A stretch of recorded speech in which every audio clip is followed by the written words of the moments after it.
Okay, hi guys.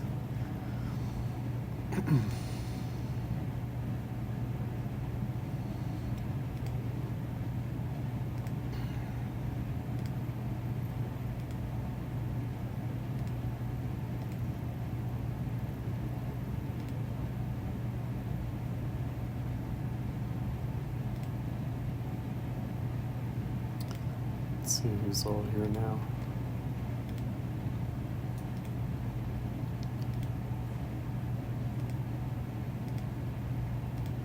All right, let's look at the syllabus for next week, and I will also take volunteers. Here, let me share my screen with you guys. Oops, I see that there's a chat.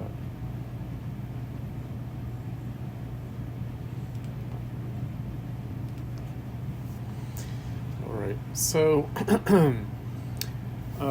Monday and Tuesday of next week, we'll be reading Georg Lukács. We'll be reading selections from his book, History and Class Consciousness.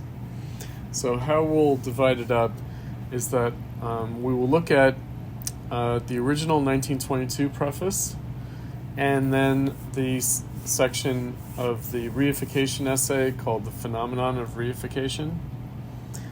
On Tuesday, it will be our last of our abbreviated classes, where we will start at 6:30. We'll start early and end early. We'll only have an hour, but we'll look at the standpoint of the proletariat.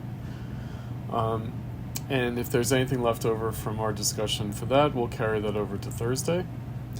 As a supplemental reading for Monday, there is Lenin's encyclopedia entry on Karl Marx. On Thursday of next week, we will have Karl Korsch's essay, Marxism and Philosophy. So these are all available as PDFs on the Canvas page in the files, as you'll see. Okay, so let me... Who would like to present on Monday, the first night of Lukács, on the phenomenon of reification? So we're getting into Marxism next week. The last 2 weeks of the course are going to be on Marxism, and so we'll do the early version of this, and then we'll do the later version with Adorno the following week.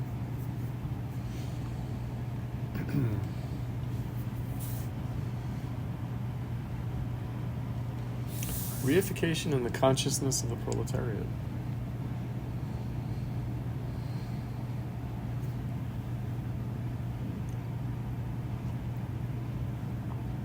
Who has not presented yet? I feel like some people have presented more than once already. I feel like someone must not have presented yet.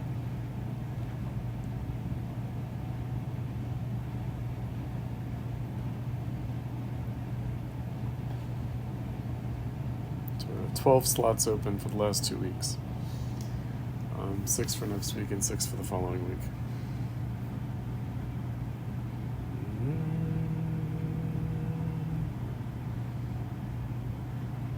I can't do Monday, but I could do Tuesday. If that's helpful at all. Okay, that's good. So we have one. Yilin, which day would you like to do? I can. Monday? Oh, you muted. Go ahead. Monday. Monday, great, excellent. Okay, so we have one for Monday and one for Tuesday. So now we need a second for Monday and a second for Tuesday.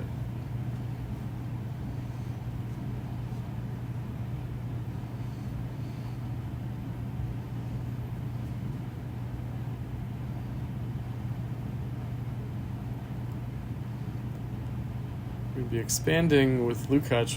The first reading, The Phenomenon of Reification, is about how capitalism affects everyone in society. Meaning reification is something that not only affects the proletarianized working class, but everyone. It affects society in general.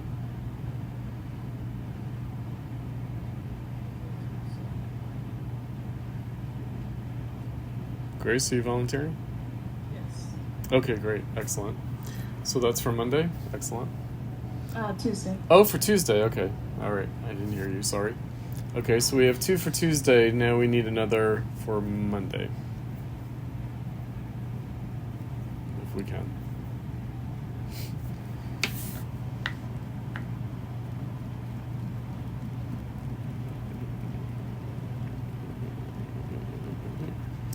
Anyone interested in the Thursday reading in the Karl Korsch Marxism and Philosophy? I can do that. Emily, great. I can go for Monday. For Monday. Okay, great. So, excellent. Thank you. And now I need a second for Thursday.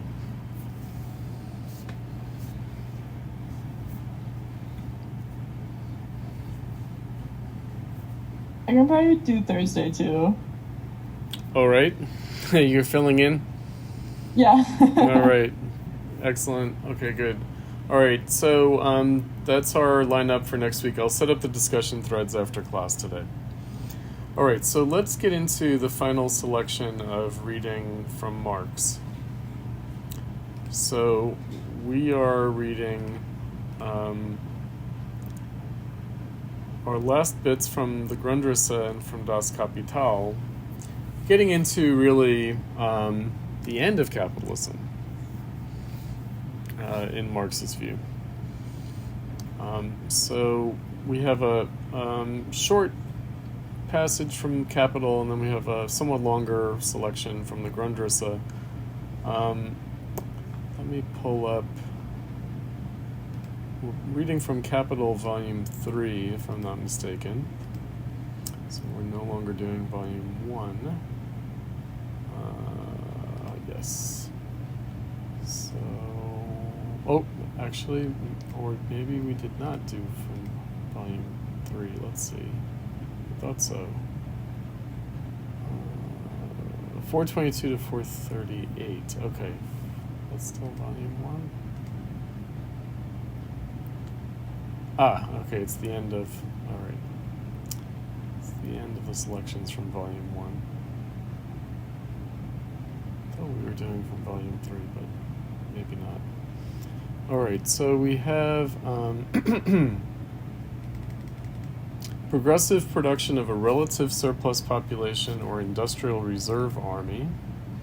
We're going to get into something that I might have mentioned a while back, which is the one-word summary of the problem with capitalism from Marx's point of view. This was formulated by Frederick Jameson, who's an American Marxist literary critic and cultural critic. He said if you had to sum up Marx's critique of capitalism, or the problem with capitalism from Marx's perspective, in one word, what would it be? Unemployment. The unemployment. Now, how that shows up, in other words, how that manifests, is in the form of the surplus population. So that's going to be really the theme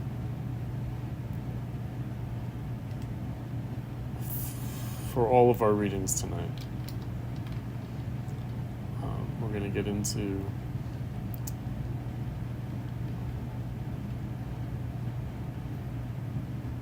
this peculiar phenomenon that seems to be transhistorical in character, but is actually historically specific to capitalism. So if you guys have heard of Malthusianism, Thomas Malthus is a theorist of population.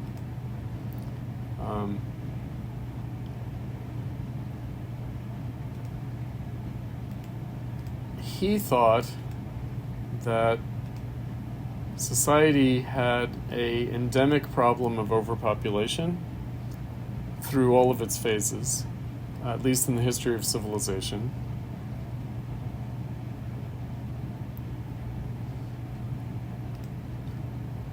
But in fact, the cause of apparent overpopulation in the capitalist era is unique. So it's different from, although Malthus understood it in the same terms as the problems of traditional civilization, of subsistence agricultural civilization. He thought that the problem of population in the modern world was a version of the same issue. All right, let me post Brett's notes.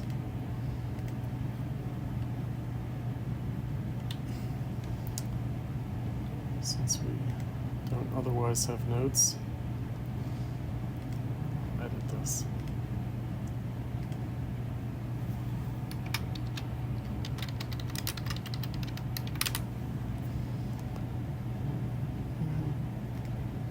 Okay.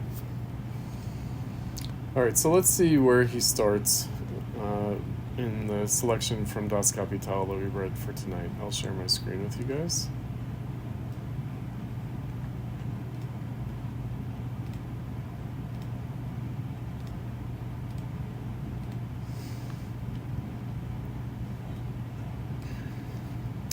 Okay.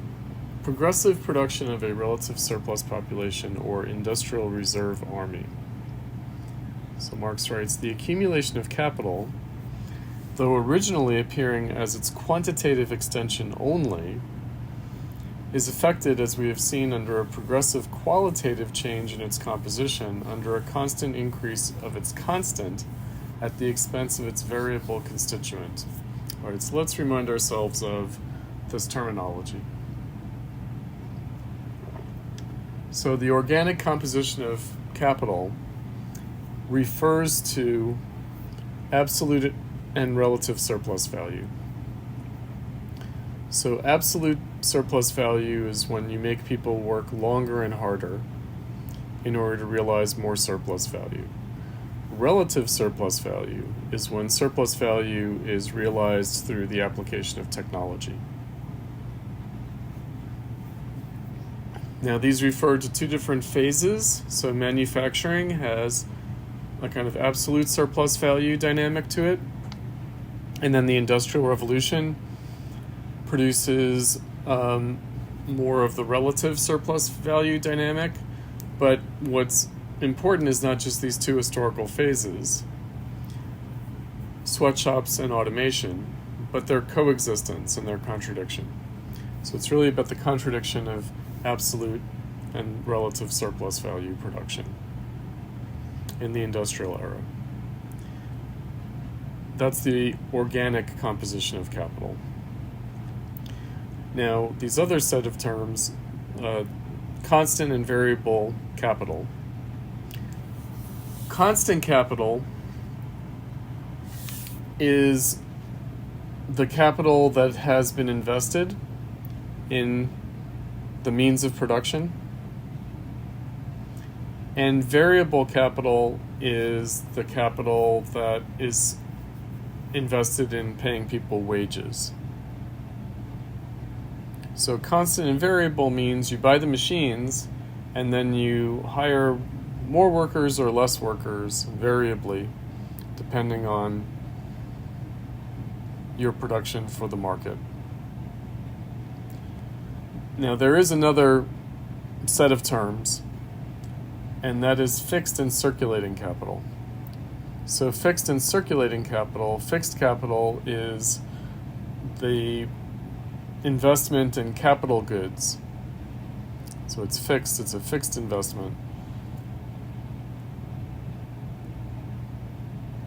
And then circulating capital is money. So money that's invested versus money that's circulating. And money that's circulating is available for further purchases, whether of capital goods or to pay people wages. So fixed is the sort of invested capital, circulating capital is the money that's still circulating. So these two sets of oppositions. Constant and variable and fixed and circulating are supposed to be getting at different aspects of the capital-labor relation.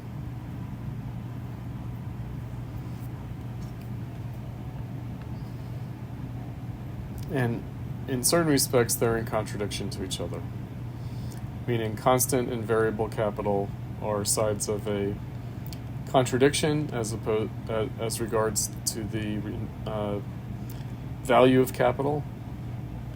And similarly, fixed and circulating capital also are meant to grasp a contradiction in capital itself. So they're both meant to show a self-contradictory character to capital.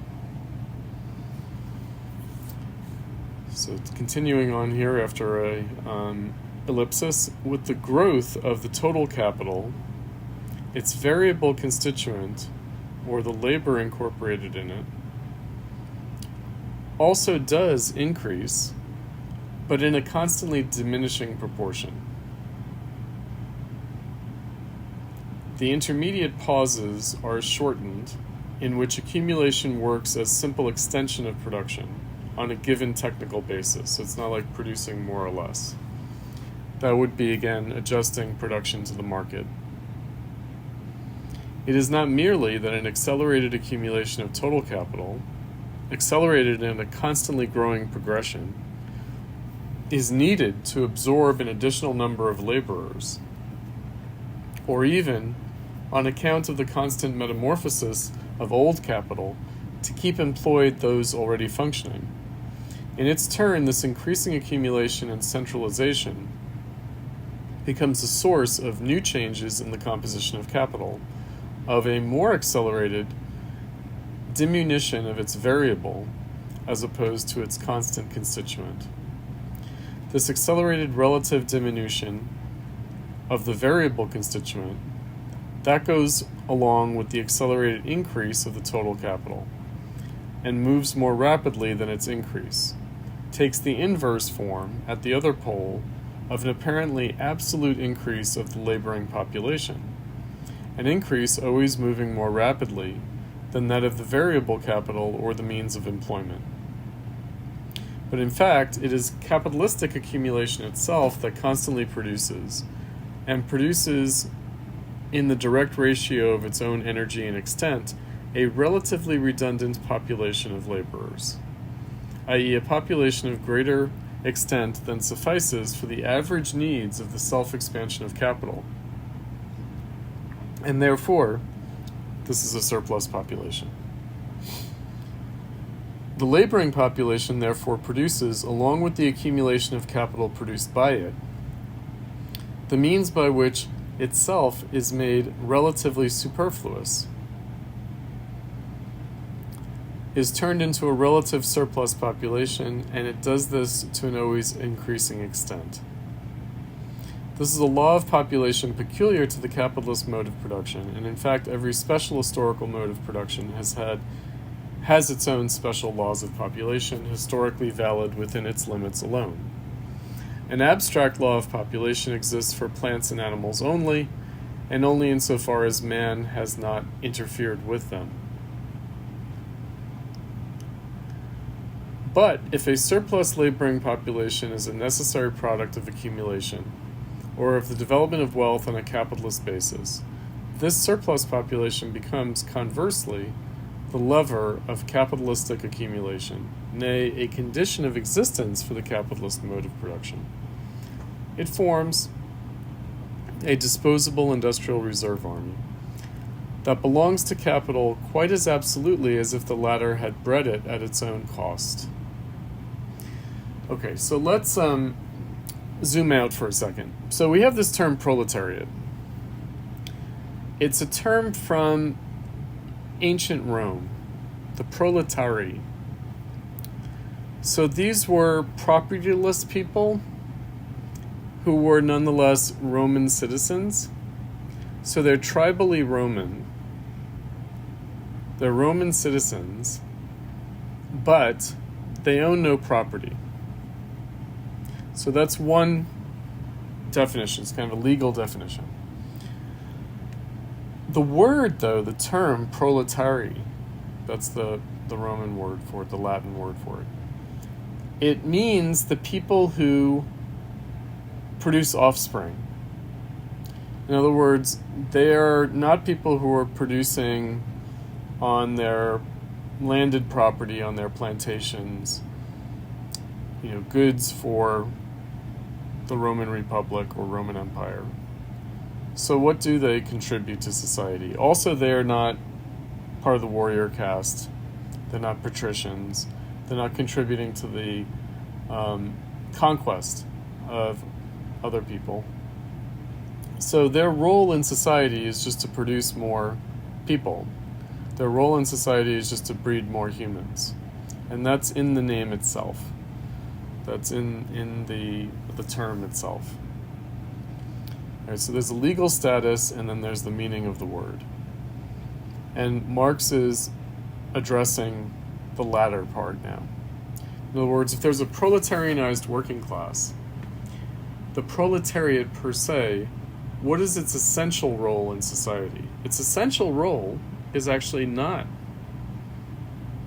to make things, to produce goods. Its essential role is to produce offspring, to produce more people, to produce the next generation. Very peculiar kind of concept, but it's tied to what he's saying is the unique, specific dynamics of population in capitalism. Okay, so let's unpack that for a second. So we're aware of the fact that there's a boom-bust cycle in capitalism, and that is usually seen in bourgeois terms as a function of a market crisis, a market correction. So too much supply, not enough demand. The labor market can also look like that. It can look like too many people, not enough jobs. Too much supply, not enough demand. So, crisis of unemployment due to an imbalance in the labor market. But what Marx is saying is that there's actually something else at work here. It's not a mere market dynamic. It's not a mere market crisis. It's not something that can be solved through a market correction. But rather, there's a more long-term tendency through the booms and the busts of an overproduction of human beings, an overproduction of the laboring population, an overpopulation of workers or potential workers. Okay, so let's see how that works. Why does that happen? Well, it actually is tied to the boom-bust cycle. But then the boom-bust cycle is not just a supply and demand cycle, but it's an accumulation cycle. So it's a boom is a period of capital accumulation that's followed by a bust, not due to a market imbalance, but due to an overaccumulation of capital. An overaccumulation of capital. So that's what's essentially driving things. It shows up as a commercial crisis, as a market imbalance and a market crisis. That's one way it shows up. The other way it shows up is in overpopulation. So what are the dynamics there with boom-bust cycles? What it means is, because he sees the human population reproducing itself in a different rhythm than the accumulation crises of capital. So the accumulation crises of capital are like a 7 to 10 year cycle, whereas the reproduction of human beings in terms of growing to adulthood is more like 20 years, like a 20-year cycle. So there's a mismatch there. One way of thinking about it is when times are good, when there's relatively high employment, when people are earning wages, then they have more children. But then, when the bust happens, there are too many children and not enough jobs. So that's the sort of rhythm of it. Now, the long-term trajectory of it, so that's the dynamics and the rhythm of it, the long-term trajectory of it is that every bust has two potential outcomes. One is new technology is found that requires fewer workers to employ. So it's a revolutionizing of production is facilitated by the business cycle, by the boom-bust cycle. Right? That's one effect of it. The other effect of it is that because there are so many people and so few jobs, people are willing to work for less. So it drives down wages. So people are desperate to work. They'll work at a lower rate than previously. So the way he describes this very janky kind of mismatch of cycles. He says that capital develops in fits and starts. Fits and starts. So it seizes up, it sort of starts but doesn't follow through. Fits and starts. This is to give us a sense of the irregular character of these cycles of capital accumulation.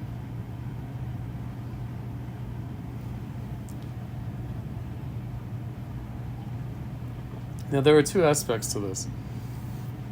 If we recall that the definition of capitalism by Marx is the contradiction of bourgeois social relations and industrial forces of production. Meaning, at one level, this is a market crisis, a commercial crisis, a market imbalance, a supply and demand dynamic that is corrected by the market. That is the case. Meaning, there is a change in production that comes about at a concrete level when there are too many people employed in one field. Then they move to another field. They get thrown out of work, but then they get applied to a different branch of industry. So there is a market correction. So that is one thing that happens.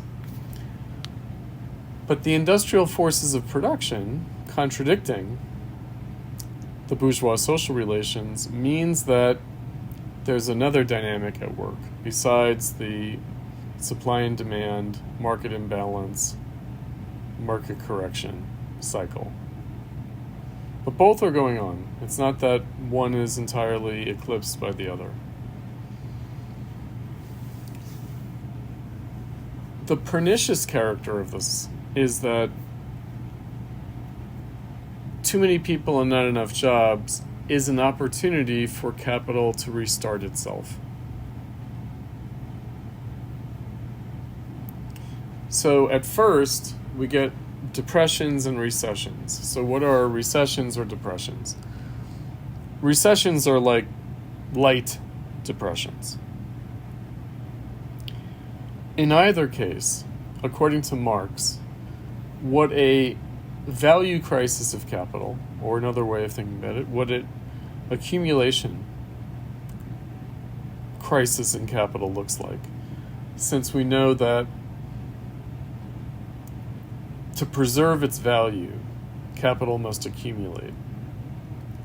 It can't simply stand still. It can't preserve its value. It has to grow in order to maintain its value. So value crisis and accumulation crisis has the character of money without a profitable investment outlet, without an ability to be invested to make a profit, and workers without jobs. So what you have is money that's looking for investment, workers looking for jobs, eventually they do find each other again. Eventually, the money finds a way of investing in putting people back to work. But usually, with some change in the technique of production, some change in the concrete character of production, some new technological, scientific, or like technical, like organization change. Again, moving from one field to another field. So, U.S. economy used to be based on heavy industry producing durable goods.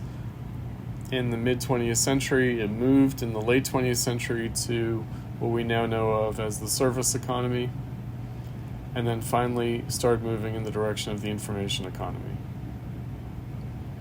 So that is a concrete way in which money found a new profitable investment and workers found new jobs to do.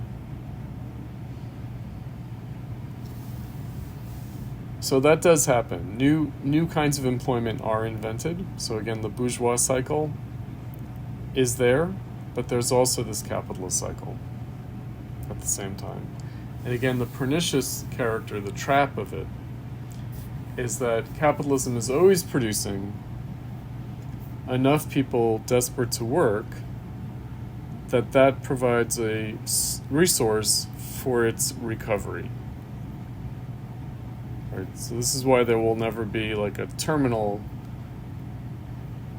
endpoint to these crises of capital. Although it always looks like that. It always looks like, how will we ever get out of this? It will be impossible.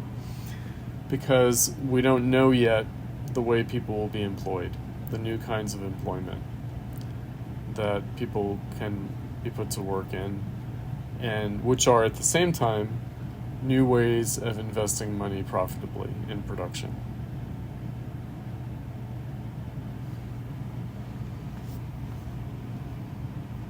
And in some ways, at least in Marx's perspective, and this is a long time ago already, this is late 19th century, he thinks that the crises get worse and worse, deeper and deeper, also broader and broader. So more destructive, but also because they're more destructive, providing even more opportunities for the whole thing starting all over again.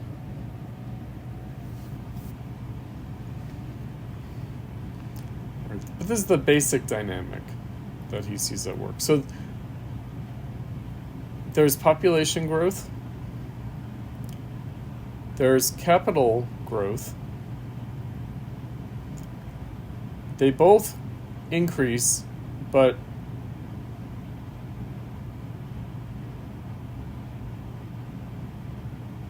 population increases faster than he thinks profitability increases. So now again, in his time, he's anticipating that people will find this an unbearable problem, and it will lead to the overcoming of capitalism within the foreseeable future. 150 years later, we know there were all sorts of mitigating things that prevent it from coming to some kind of climax. All right, let me see if I can return to the notes that I posted. I'm curious, Go ahead. what are the sort of things that have prevented it from coming to a climax, or what has, been things that have stood in the way when capitalism sort of becomes its worst? Well, there have been ways of mitigating the crisis. Of course, already in the 19th century, in Marx's own time, there's floated the idea of a welfare state. It's first by Bismarck in Germany. Introduces the idea of unemployment insurance and also old age like a public pension, a pension for people too sick to work and too old to work. Now, that can be a kind of temporary mitigation. It ends up contributing to, it ends up exacerbating the problem as well. That's one thing. Another thing is what appear to be more external factors, like war or expansion of bourgeois social relations into the previously subsistence agricultural domains, so colonialism, imperialism. But again, this might provide some kind of an outlet, or at least hold the hope of doing so and defer the political question. But then it ends up actually exacerbating things. It ends up kind of displacing the problem to another domain where it shows up anyway, right? So it's not, from the Marxist perspective, one way that this is described is the tendency of the rate of profit to fall. Right, so the idea that employing fewer workers and investing more in technology ultimately becomes less profitable over time. But then Marx did at least say that there were countervailing tendencies to that tendency of the rate of profit to fall. Did he spell out the countervailing tendencies? Not as much as he spells out these tendencies, these accumulation crisis tendencies, and the surplus population tendency. Right, but in this respect, he's kind of elucidating what he surmised early on in his writings, which is that the existence of the proletariat is itself a phenomenon of the crisis of capitalism.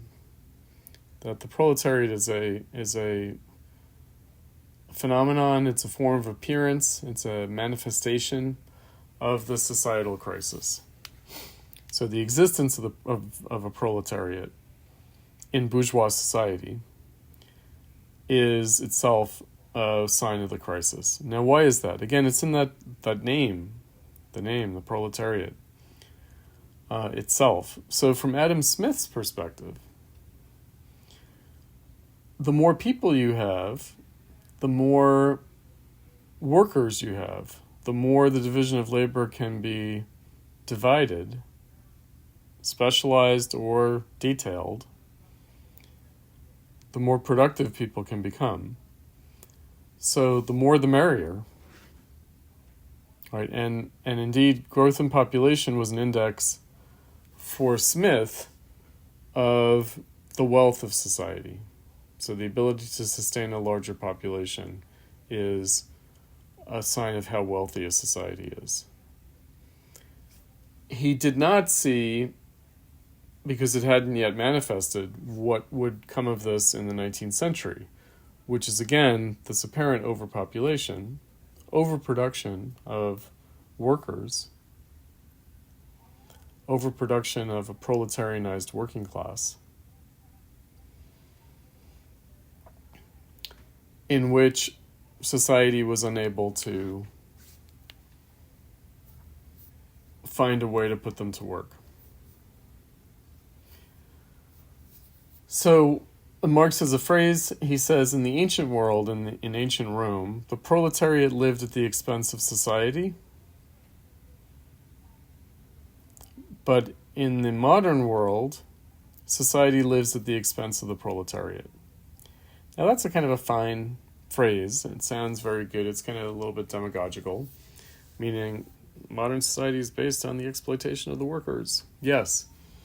But what he meant was that actually capital needs, as a precondition of its continued growth,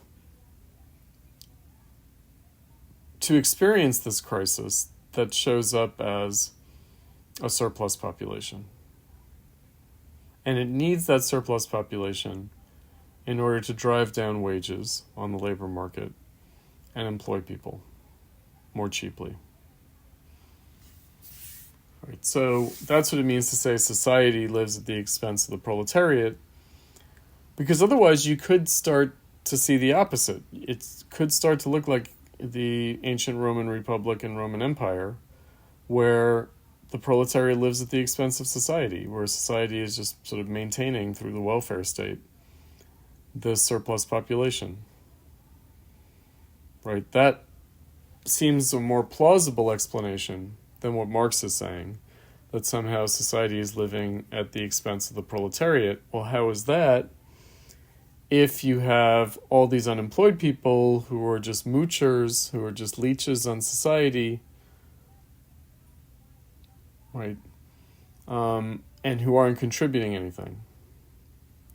Whereas, the working class that's employed, you would never see them as living at the expense of society, because after all, they're contributing to production.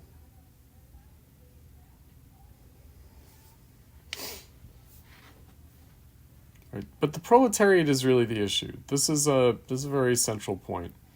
Meaning, the capitalist class is not the issue. It's not the existence of a capitalist class that defines capitalism. It's the existence of a proletariat that defines capitalism. And Marx is starting to explain why here.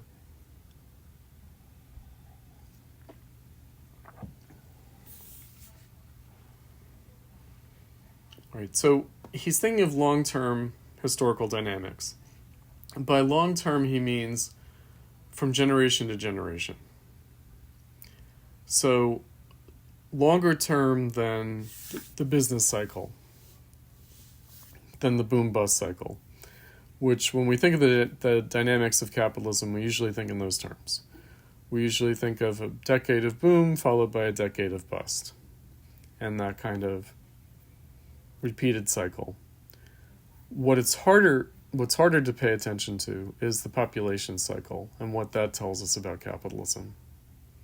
Instead, that's just naturalized.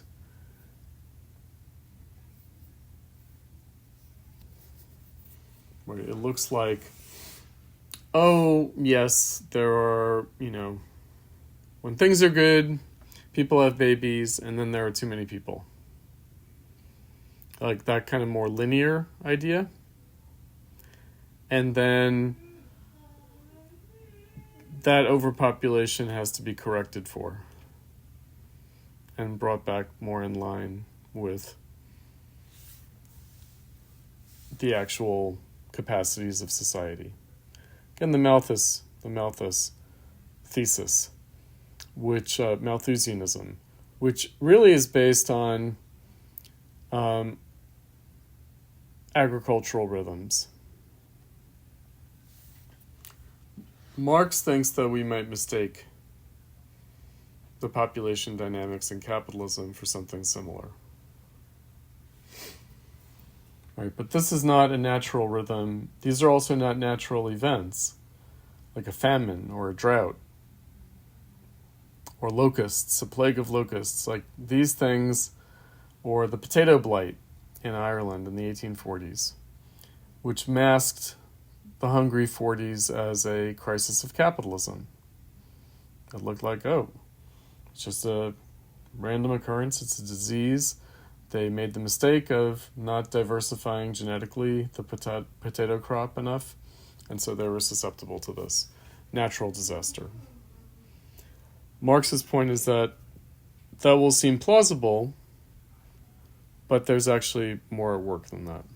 And the reason for that is that, again, it's the role that the surplus population plays in restarting capitalism.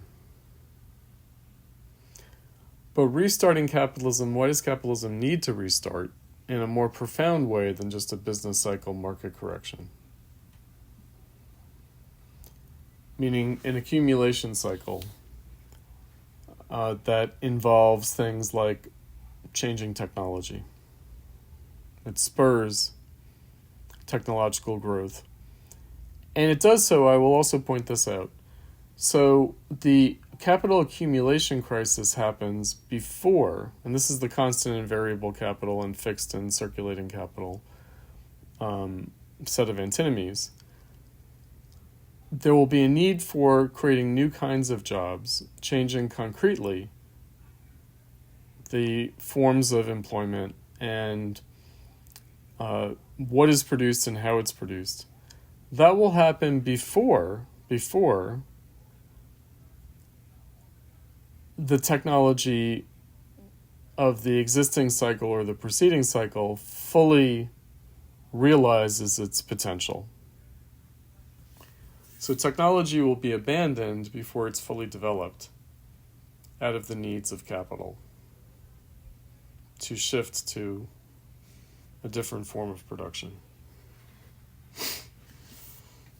Okay, Brett, did you want to take us through any of these notes?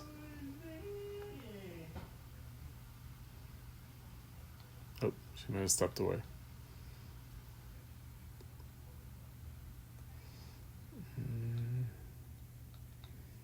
Let's see.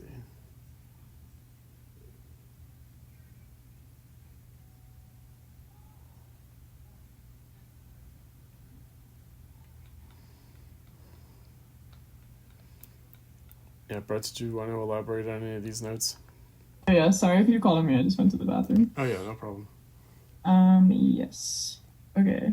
I'm not sure I have much more to illuminate after what you've said, but yeah, the growth of capital and its relationship to the working class and wage laborers, and the way that he was explaining the composition of capital in terms of like value and material, and also like the organic composition of capital, absolute and relative surplus value. And then I put a couple quotes in. For sensing each year more laborers are employed than its predecessor, sooner or later a point must be reached at which the requirements of accumulation begin to surpass the customary supply of labor, and therefore a rise of wages takes place. So basically, like, wages are rising when accumulation demands rise, if I'm getting that right. Yes.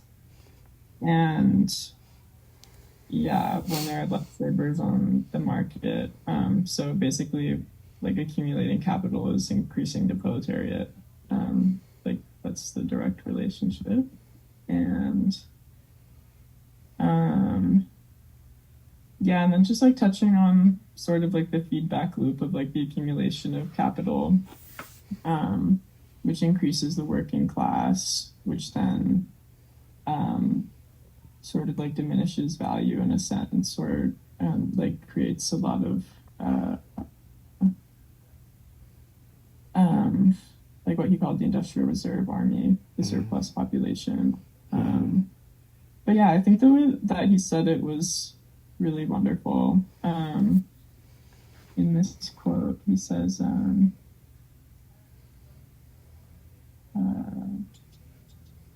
industrial reserve army during the periods of stagnation and average prosperity weighs down the active labor army.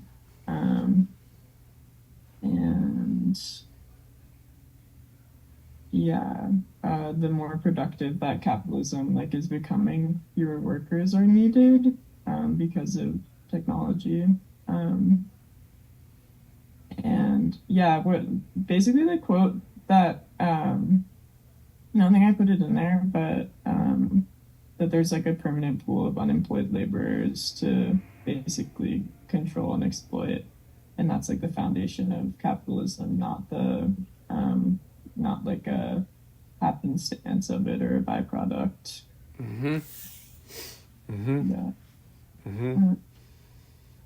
But I think like the way that he sort of like was elaborating all the different circumstances which sort of like keep the proletariat growing and under control. The threat of unemployment. The threat of unemployment, separating workers from the land and tools, constantly investing in technology, overworking some, where others can't work at all. Very clever, very clever way to keep people in control. And Right, it ends up being, without anyone having to plan it. yeah. Right, without anyone having to intend it, it creates the situation. And indeed, like, the situation that it creates is something that is an affront to bourgeois society. And that's why he says that it can appear to be a failure, right? So one can have a bourgeois critique of capitalism. You can sort of say to capitalism, oh, see, you're failing to employ people. You're failing to live up to your mandate, to your mission. Now, this language has not been used lately, but it's sort of there. It kicks around in American politics. The Republicans will say you shouldn't tax the rich people because they're the job creators. Mm-hmm. All right, so capitalists are job creators. Right. Right, and then you could say, well, that's what they're supposed to do. And then when they fail to do it, you can accuse them of failing to do it. Or you can look at policies that are working against the capitalists doing what they're supposed to do, which is be the job creators. What Marx is saying is, yes, that's the way it's supposed to be in bourgeois terms. That's what the role of the capitalist is supposed to be. But in fact, it's useful to keep the system going that this apparent failure take place. Right. And in that way, it's actually a tool. But it's a tool not intended by anyone. Mm-hmm. In other words, the capitalists themselves see unemployment as their failure. They do. All right. And also, as their opportunity in the sense of, entrepreneurship can be based on the idea, there's a twofold character to it. One is there a good to produce for consumers who want it? But another way of thinking about it is there a way to employ people? Is there a way of investing my money to get a greater return on it? Again, the latter would be the sort of bourgeois terms. The former would be the kind of mercantile interest that Adam Smith talked about, the buying cheap and selling dear. Meaning, if I can produce a cheap product that people will pay a lot of money for, that's great. That's like a great business idea. Right? But that's just the mercantile interest. The bourgeois idea, like let's say everybody actually agrees with Adam Smith, that the way you build wealth in society is to employ people, and employ people productively. And then the call of entrepreneurship is to fulfill that ideal. In which case, this kind of unemployment is a failure. And certainly in the political realm, it looks like that. In the political realm, who's creating jobs, who's costing jobs, who's losing jobs, who's gaining jobs? How many jobs did Biden lose? How many jobs is Trump creating? Right, this kind of thing. But what Marx is saying is, no, that serves capitalism. It does create opportunities for exploitation, it does create opportunities for profiteering, but more fundamentally, it's an opportunity for bourgeois society to perpetuate itself in the form of capital. Right, because that's what he's really concerned with. He's not concerned with mere profiteering or mere mercantile interest over social interest. He's interested in how society itself is creating this opportunity for the mercantile interest and profiteering to get the upper hand. And unemployment is the clear occasion for that. Meaning, if you have desperate poor people, they'll do anything to make money. Now, nobody intentionally produced that mass of poor people. They're just there. Except it turns out capital did produce it in a fairly predictable, regular way, even if unintentionally. We could call it structural unemployment. If the unfortunate thing is that now everything is structural. It's like structural racism, structural sexism, structural phobia. So it's an abused term, but indeed, this is a structural problem.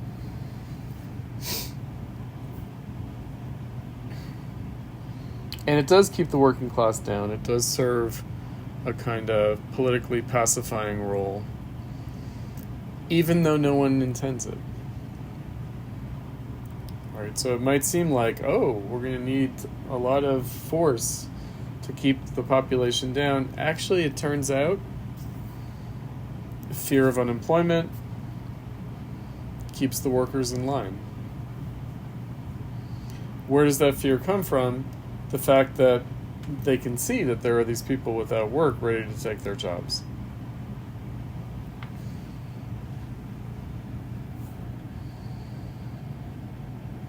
They know that they are replaceable. That's not the world that Adam Smith saw. Adam Smith didn't see a world in which workers were defined by their replaceability. And again, workers aren't simply replaceable. There are valued workers, there is skill, right? Businesses want to retain productive employees. If we recall the little man in the philosophy of freedom, right? Business is bad, the businessman says, and he's even had to let a good number of employees go. And now he can't hire his friend. It's objectively not possible.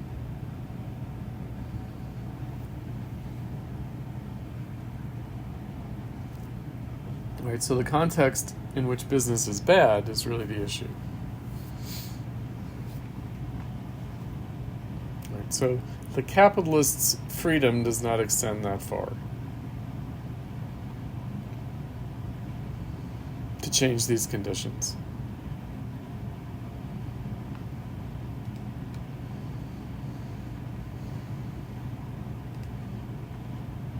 All right, let me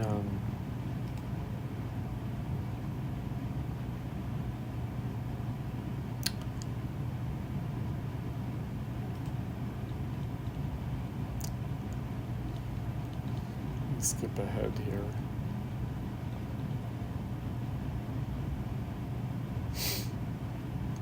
Okay, so we have primitive accumulation. I want to address this. It's the last several pages of the selections from Das Kapital, from Volume 1, starting on page 431.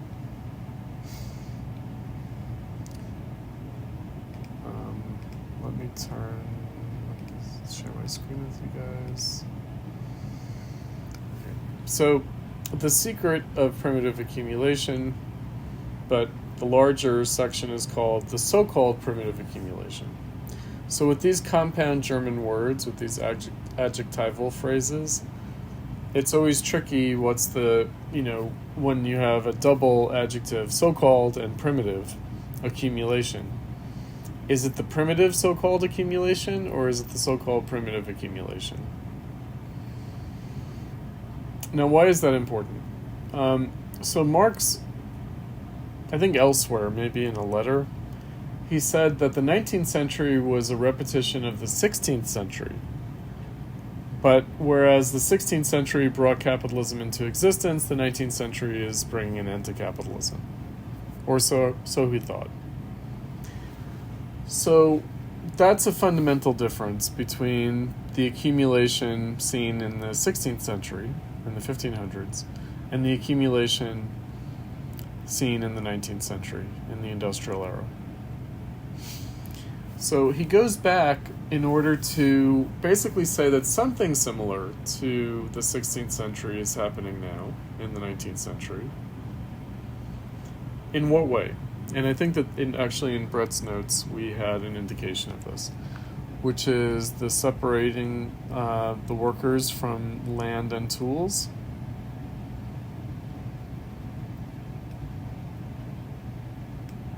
All right, so that has a first version or primitive version, and then it has a later version. So it has a 16th century version, and then it has a 19th century version. We have seen how money is changed into capital, he writes, how through capital surplus value is made, and from surplus value more capital. But the accumulation of capital presupposes surplus value. Surplus value presupposes capitalistic production. Capitalistic production presupposes the pre-existence of considerable masses of capital and of labor power in the hands of producers of commodities. So masses of capital and masses of labor power in the hands of the producers of commodities. The whole movement, therefore, seems to turn in a vicious circle, out of which we can only get by supposing a primitive accumulation, or previous accumulation of Adam Smith, preceding capitalistic accumulation. An accumulation not the result of the capitalist mode of production, but rather its starting point. So it sort of pre-exists. We could say it's a pre-capitalist accumulation. This primitive accumulation plays in political economy about the same part as original sin in theology. Adam bit the apple, and thereupon sin fell on the human race. Its origin is supposed to be explained when it is told as an anecdote of the past. In times long gone by, there were two sorts of people. One, the diligent, intelligent, and above all, frugal elite. The other, lazy rascals, spending their substance and more in riotous living. The legend of theological original sin tells us certainly how man came to be condemned to eat his bread in the sweat of his brow. But the history of economic original sin reveals to us that there are people to whom this is by no means essential. Never mind. Thus it came to pass that the former sort accumulated wealth, and the latter sort had at last nothing to sell except their own skins. And from this original sin dates the poverty of the great majority, that despite all of its labor, has up to now nothing to sell but itself, and that the wealth of the few that increases constantly, although they have long ceased to work. Such insipid childishness is every day preached to us in the defense of property. Monsieur Thiers had the assurance, for example, to repeat it with all the solemnity of a statesman to the French people, once so spirituel. But as soon as the question of property crops up, it becomes a sacred duty to proclaim the intellectual food of the infant as the one thing fit for all ages and for all stages of development. In actual history, it is notorious that conquest, enslavement, robbery, murder, briefly force, played the great part. In the tender annals of political economy, the idyllic reigns from time immemorial. Right and labor were from all time the sole means of enrichment, the present year, of course, always excepted. As a matter of fact, the method of primitive accumulation, primitive accumulation are anything but idyllic. In themselves, money and commodities are no more capital than are the means of production and of subsistence. They want transformation into capital. But this transformation itself can only take place under certain circumstances that center in this. That is, that two very different kinds of commodity possessors must come face to face and into contact. On the one hand, the owners of money, means of production, means of subsistence, who are eager to increase the sum of values they possess by buying other people's labor power. On the other hand, free laborers, the sellers of their own labor power, and therefore the sellers of labor. Free laborers in the double sense that neither they themselves form part and parcel of the means of production, as in the case of slaves, bondsmen, etc., nor do the means of production belong to them, as in the case of peasant proprietors. They are therefore free from, unencumbered by, any means of production of their own. With this polarization of the market for commodities, the fundamental conditions of capitalist production are given. The capitalist system presupposes the complete separation of the laborers from all property in the means by which they can realize their labor. As soon as capitalist production is once on its own legs, it not only maintains the separation but reproduces it on a continually extending scale. The process, therefore, that clears the way for the capitalist system can be none other than the process which takes away from the laborer the possession of his means of production. A process that transforms, on the one hand, the social means of subsistence and of production into capital, on the other, the immediate producers into wage laborers. The so-called primitive accumulation, therefore, is nothing else than the historical process of divorcing the producer from the means of production. It appears as primitive because it forms the prehistoric stage of capital and of the mode of production corresponding to it. So prehistoric stage meaning really pre-capital. So before the Industrial Revolution, how was wage labor constituted? Because the Industrial Revolution, industrial production requires wage labor. The economic structure of capitalistic society has grown out of the economic structure of feudal society. The dissolution of the latter set free the elements in the former.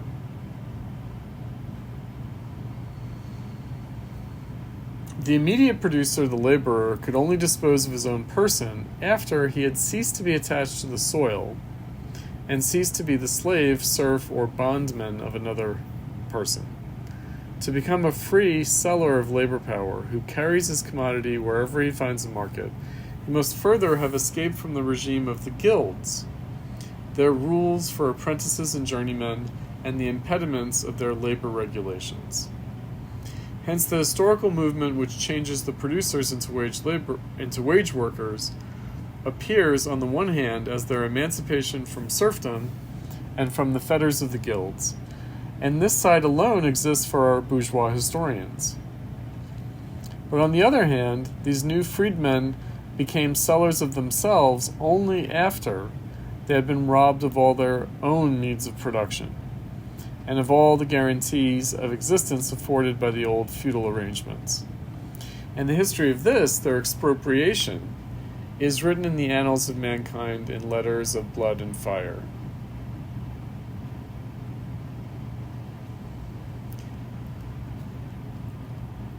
So let me say something about this, because, again, this is something that repeats. Meaning, when people are unemployed and have to find jobs in a different field, when technology has to be revolutionized,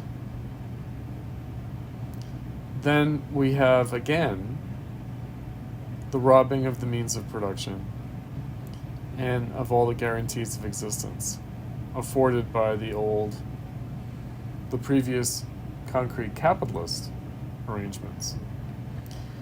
So expropriation is something that doesn't happen just once, but it continues to happen. And if you recall,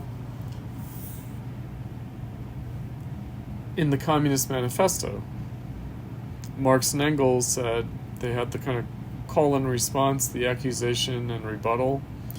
Communists are accused of wanting to abolish private property. But no, it's capitalism itself that abolishes private property. And what kind of property do communists want to abolish? They want to abolish the property that allows the capitalists to exploit the workers. They don't want to abolish the private property of the workers. But, indeed, capitalism already abolishes the private property of the workers. So, again, this is something that continues to happen. It doesn't just happen once. It doesn't only happen in the original so-called primitive phase of accumulation. So what happens initially by force, written in the annals of mankind in letters of blood and fire, now happens through an impersonal, apparently peaceful, economic process in capitalism.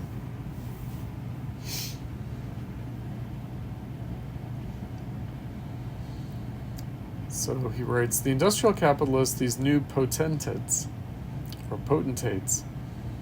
had on their part not only to displace the guild masters of handicrafts, but also the feudal lords, the possessors of the sources of wealth, that would be the land.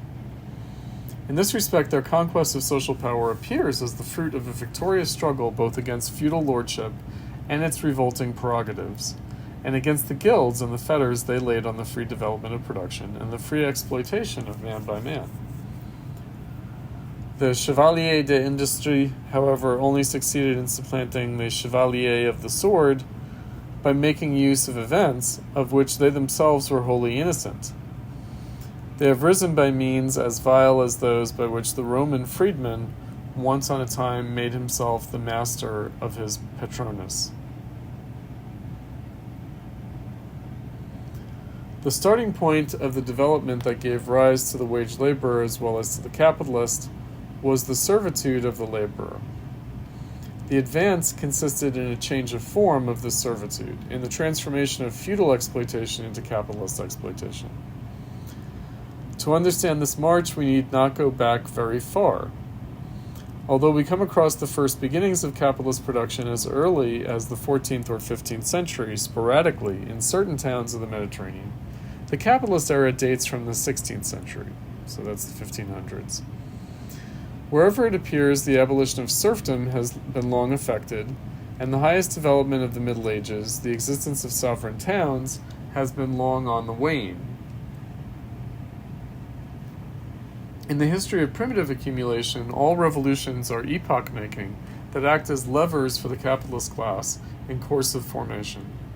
But above all, those moments when great masses of men are suddenly and forcibly torn from their means of subsistence and hurled as free and unattached proletarians on the labor market.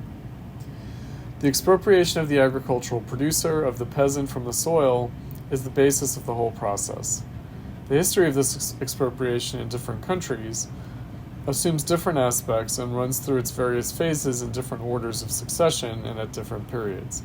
In England alone, which we take as our example, has it the classic form. In England, serfdom had practically disappeared in the last part of the 14th century. The immense majority of the population consisted then, and to a still larger extent, in the 15th century, of free peasant proprietors, whatever was the feudal title under which their right of property was hidden. The prelude of the revolution that laid the foundation of the capitalist mode of production was played in the last third of the 15th and the first decade of the 16th century. So the last third of the 1400s and the first decade of the 1500s. A mass of free proletarians was hurled on the labor market by the breaking up of the bands of feudal retainers who, as Sir James Stewart well says, everywhere uselessly filled house and castle. Although the royal power, itself a product of bourgeois development, in its strife after absolute sovereignty, forcibly hastened on the dissolution of these bands of retainers, it was by no means the sole cause of it. In insolent conflict with king and parliament, the great feudal lords created an incomparably larger proletariat by the forcible driving of the peasants from the land, to which the latter had the same feudal right as the lord himself, and by the usurpation of the common lands. The rapid rise of the Flemish wool manufacturers and the corresponding rise of the price of wool in England gave the direct impulse to these evictions. The old nobility had been devoured by the great feudal wars. The new nobility was the child of its time, for which money was the power of all powers. Transformation of arable land into sheep walks was therefore its cry. So this is when the feudal aristocracy has to try to turn its landholding, its titles, its manorial estates, into commercial productive property. And it does so through sheep farming to produce wool, which is, of course, a raw material for textile manufacturing. With the development of capitalist production during the manufacturing period, the public opinion of Europe had lost the last remnant of shame and conscience. The nations bragged cynically of every infamy that served them as a means to capitalistic accumulation. Read, for example, the naive annals of commerce of the worthy A. Anderson. It is trumpeted forth as a triumph of English statecraft, and at the Peace of Utrecht, England extorted from the Spaniards by the Asiento Treaty the privilege of being allowed to ply the Negro trade, until then only carried on between Africa and the English West Indies, between Africa and Spanish America as well. England thereby acquired the right of supplying Spanish America until 1743 with 4,800 Negroes yearly. This threw at the same time an official cloak over British smuggling. Liverpool waxed fat on the slave trade. This was its method of primitive accumulation. And even to the present day, Liverpool respectability is the Pindar of the slave trade, which, compare the work of Aiken, already quoted, quote, has coincided with that spirit of bold adventure which has characterized the trade of Liverpool and rapidly carried it to its present state of prosperity. Has occasioned vast employment for shipping and sailors and greatly augmented the demand for the manufactures of the country. Whilst the cotton industry introduced child slavery in England, it gave in the United States a stimulus to the transformation of the earlier, more or less patriarchal slavery into a system of commercial exploitation. In fact, the veiled slavery of the wage workers in Europe needed for its pedestal slavery pure and simple in the New World.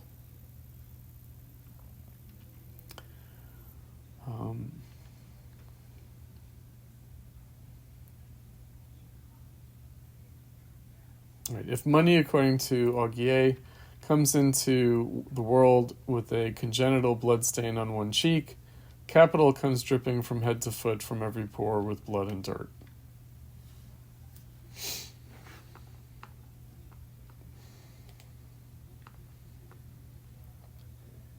Okay, so there are, we can also say here, there are historically contingent circumstances that helped to facilitate the production of a population available for wage labor. So the fact that there was already in existence an African slave trade in the Muslim or Arab world that the Europeans could plug into. Also, another part of the story is the easy availability of money produced by the flooding of Europe with silver and gold from the New World after the discovery of the Western Hemisphere by Christopher Columbus.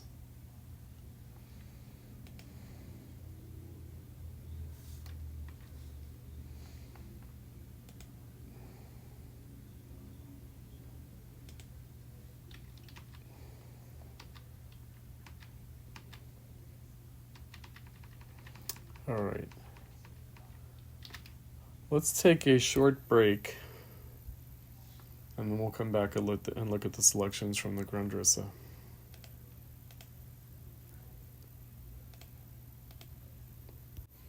Let's resume.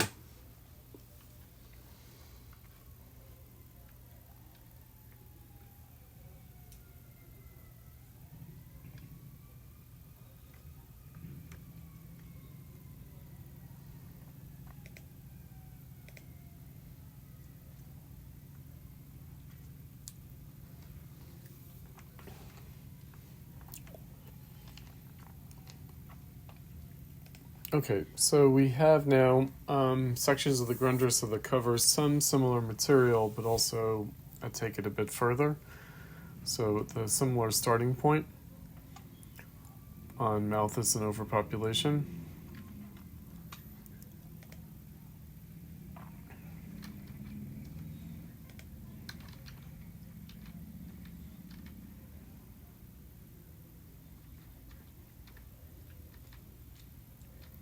what I'd like to do is maybe focus on well,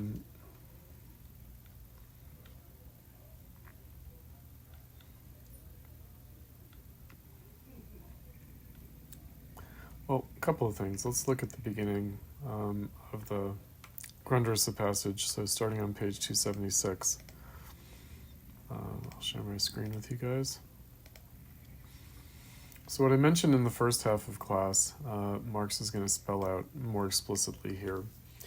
Namely that Malthus thinks that he's discovered an eternal law of population, whereas in fact what he's describing is something specific to capitalism that he's projecting onto the past.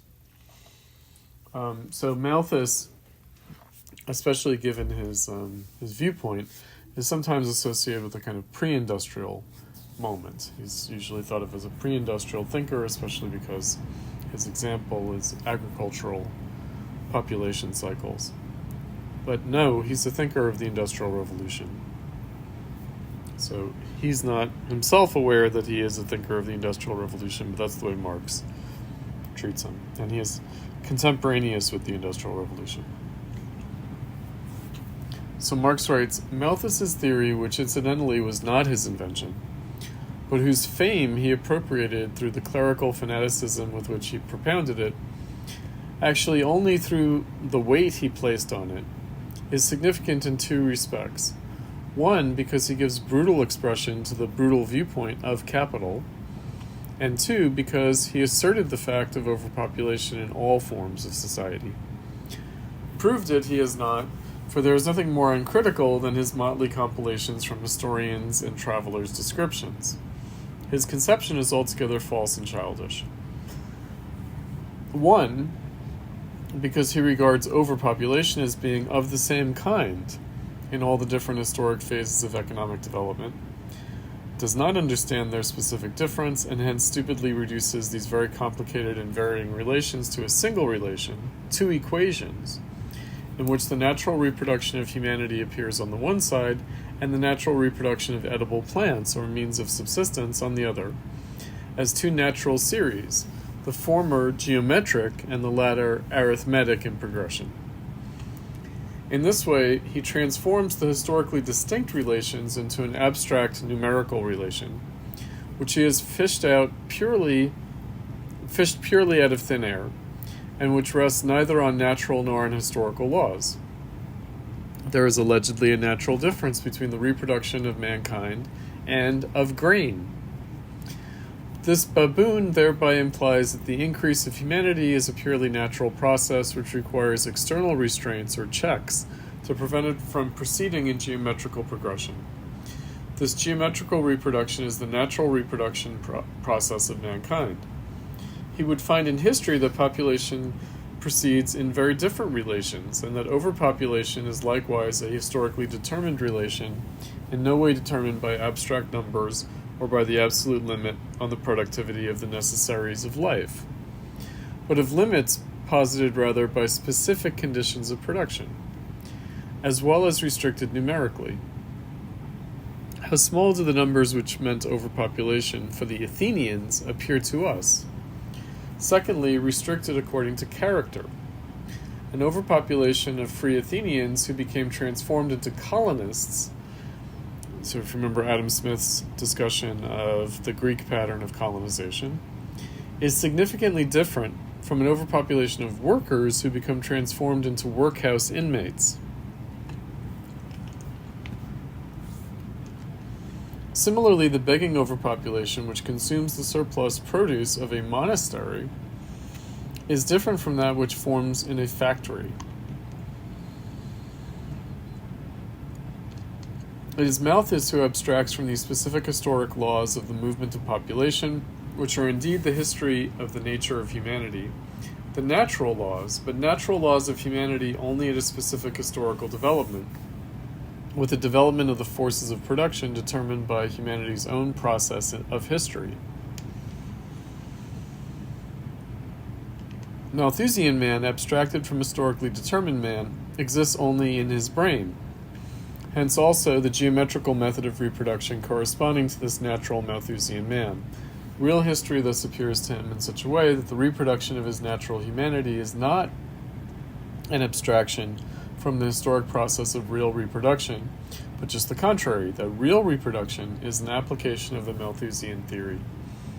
Hence, the inherent conditions of population as well as of overpopulation at every stage of history appear to him as a series of external checks which has prevented the population from developing in the Malthusian form. So if things are different, it's only because there were external factors preventing it from realizing this geometrical progression.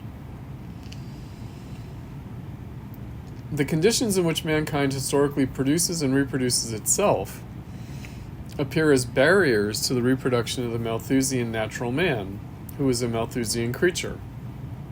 On the other hand, the production of the necessaries of life, as it is checked, determined by human action, appears as a check which it posits to itself. The ferns would cover the entire earth. The reproduction would stop only where space for them ceased. They would obey no arithmetic proportion. It is hard to say where Malthus has discovered that the reproduction of voluntary natural products would stop for intrinsic reasons without external checks. He transforms the imminent, historically changing limits of the human reproduction process into outer barriers, and the outer barriers to natural reproduction into imminent limits or natural laws of reproduction. He stupidly relates a specific quantity of people to a specific quantity of necessaries. So remember this phrase that Adam Smith had, the necessaries and conveniences of life, subsistence goods. Ricardo, that's David Ricardo, immediately and correctly confronted him with the fact that the quantity of grain available is completely irrelevant to the worker if he has no employment. That it is therefore the means of employment and not of subsistence which put him into the category of surplus population. But this should be conceived more generally, and relates to the social mediation as such, through which the individual gains access to the means of his reproduction and creates them. Hence it relates to the conditions of production and his relation to them. There was no barrier to the reproduction of the Athenian slave other than the producible necessaries. And we never hear that there were surplus slaves in antiquity. The call for them increased, rather. There was, however, a surplus population of non-workers, in the immediate sense, who were not too many in relation to the necessaries available, but who had lost the conditions under which they could appropriate them. The invention of surplus laborers, the propertyless people who work, belongs to the period of capital. The beggars who fasten themselves to the monasteries and help them eat up their surplus product are in the same class as the feudal retainers, and this shows that the surplus produce could not be eaten up by the small number of its owners. It is only another form of the retainers of old, or of the menial servants of today. The overpopulation among hunting peoples, which shows itself in the warfare between the tribes, proves not that the earth could not support their small numbers, but rather that the condition for their reproduction required a great amount of territory for few people. Never a relation to a non-existent absolute mass of means of subsistence, but rather a relation to the conditions of reproduction, of the production of these means, including likewise the conditions of reproduction of human beings, of the total population, of relative surplus population. The surplus purely relative, in no way related to the means of subsistence as such, but rather to the mode of producing them. Hence also only a surplus at this state of development.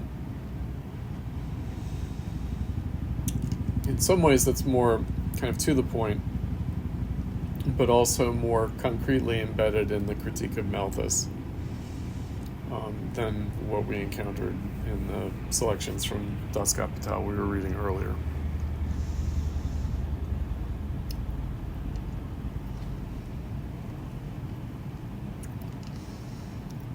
All right, this is where he gets into fixed capital versus circulating capital, and the machine as a form of fixed capital and as a means of labor.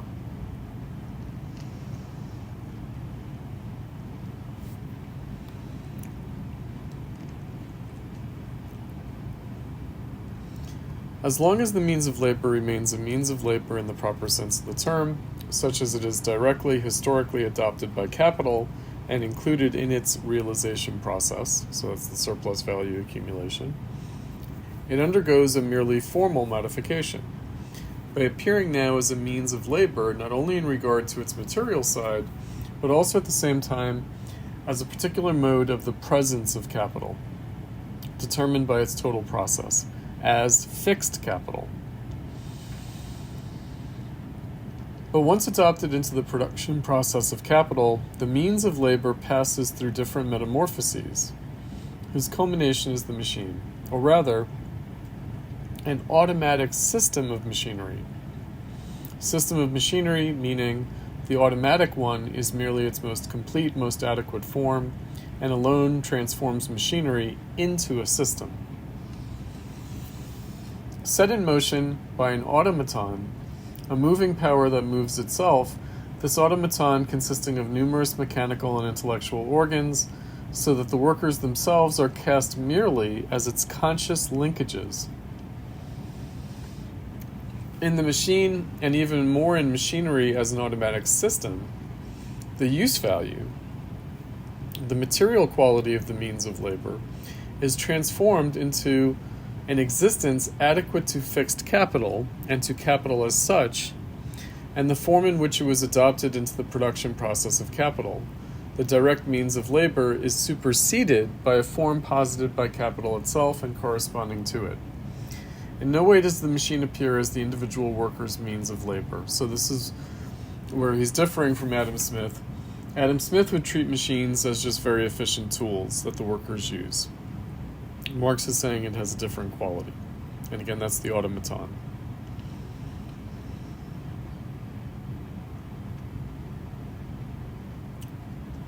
Its distinguishing characteristic is not in the least, as with the means of labor, to transmit the worker's activity to the object. This activity, rather, is posited in such a way that it merely transmits the machine's work, the machine's action, onto the raw material, supervises it, and guards against interruptions. So this is the worker superintending the machine, rather than the machine being the worker's tool. The worker is the machine's tool for maintaining itself.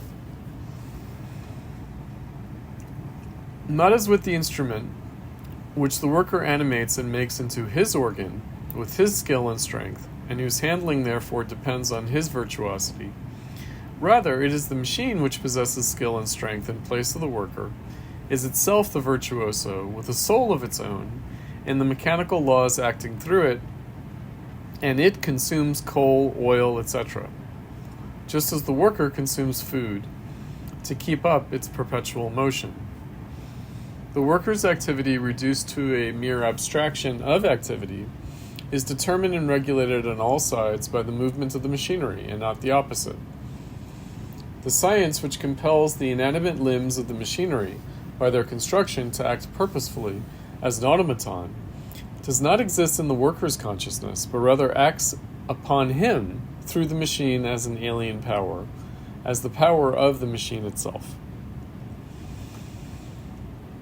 The appropriation of living labor by objectified labor, of the power or activity which creates value by value existing for itself, which lies in the concept of capital, is posited in production resting on machinery as the character of the production process itself, including its material elements and its material motion.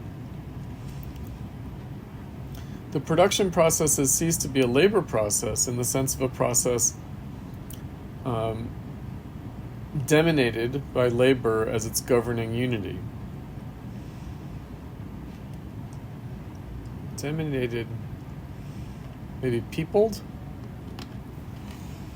Labor appears rather merely as a conscious organ scattered among the individual living workers at numerous points of the mechanical system, subsumed under the total process of the machinery itself, as itself only a link of the system, whose unity exists not in the living workers, but rather in the living, active machinery, which confronts his individual insignificant doings as a mighty organism. In machinery, objectified labor confronts living labor within the labor process itself as the power which rules it. A power which, as the appropriation of living labor, is the form of capital. So in this way, the machine is sort of embodying the way capital appropriates labor. The machine is, in a concrete sense, embodying the appropriation of the activity of the workers. The transformation of the means of labor into machinery and of living labor into a mere living accessory of this machinery as the means of its action also posits the absorption of the labor process in its material character as a mere instrument of the realization process of capital. The increase of the productive force of labor and the greatest possible negation of necessary labor is the necessary tendency of capital, meaning that machines need fewer and fewer workers as they become more and more efficient. The transformation of the means of labor into machinery is the realization of this tendency. In machinery, objectified labor materially confronts living labor as a ruling power and as an active subsumption of the latter under itself, not only by appropriating it, but in the real production process itself. The relation of capital as value which appropriates value-creating activity is, in fixed capital existing as machinery, posited at the same time as the relation of the use value of capital to the use value of labor capacity. Further, the value objectified in machinery appears as a presupposition against which the value-creating power of the individual labor capacity is an infinitesimal vanishing magnitude. The production in enormous mass quantities, which is posited with machinery, destroys every connection of the product with the direct need of the producer, and hence with direct use value. It is already posited in the form of the product's production and in the relations in which it is produced, that it is produced only as a conveyor of value, and its use value only as a condition to that end. In machinery, objectified labor itself appears not only in the form of product, or of the product employed as means of labor, but in the form of the force of production itself. The development of the means of labor into machinery is not an accidental moment of capital, but is rather the historical reshaping of the traditional inherited means of labor into a form adequate to capital. The accumulation of knowledge and of skill, of the general productive forces of the social brain, is thus absorbed into capital as opposed to labor, and hence appears as an attribute of capital, and more specifically of fixed capital, insofar as it enters into the production process as a means of production proper. Machinery appears then as the most adequate form of fixed capital, and fixed capital, insofar as capital's relations with itself are concerned, appears as the most adequate form of capital as such. In another respect, however, insofar as fixed capital is condemned to an existence within the confines of a specific use value, it does not correspond to the concept of capital, which as value is indifferent to every specific form of use value and can adopt or shed any of them as equivalent incarnations.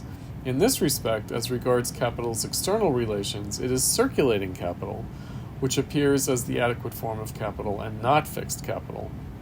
So again, this is another way of characterizing the self-contradiction of capital between fixed and circulating capital. This is an elaboration of use value and exchange value. Use value being the machine and exchange value being money. Further, insofar as machinery develops with the accumulation of society's science, of productive force generally, general social labor presents itself not in labor but in capital.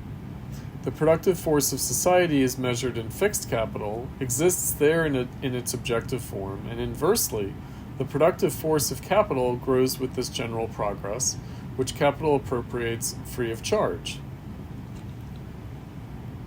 This is not the place to go into the development of machinery in detail, rather only in its general aspect, insofar as the means of labor as a physical thing loses its direct form, becomes fixed capital, and confronts the worker physically as capital. In machinery, knowledge appears as alien, external to him, and living labor as subsumed under self-activating objectified labor. The worker appears as superfluous to the extent that his action is not determined by capital's requirements. So anything not corresponding to the needs of the machine is superfluous. The full development of capital therefore takes place, or capital has posited the mode of production corresponding to it, only when the means of labor has not only taken the economic form of fixed capital, but has also been suspended in its immediate form, and when fixed capital appears as a machine within the production process, opposite labor, and the entire production process appears as not subsumed under the direct skillfulness of the worker, but rather as the technological application of science. It is hence the tendency of capital to give production a scientific character.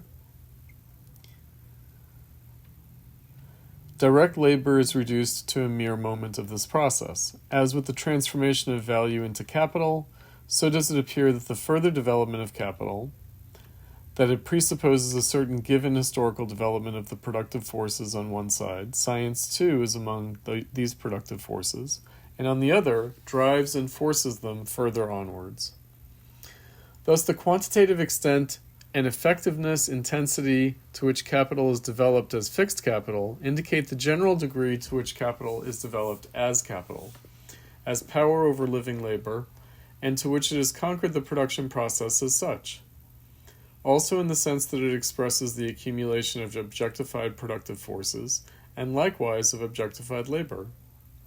However, while capital gives itself its adequate form as use value within the production process, only in the form of machinery and other material manifestations of fixed capital, such as railways, etc., to which we shall return later.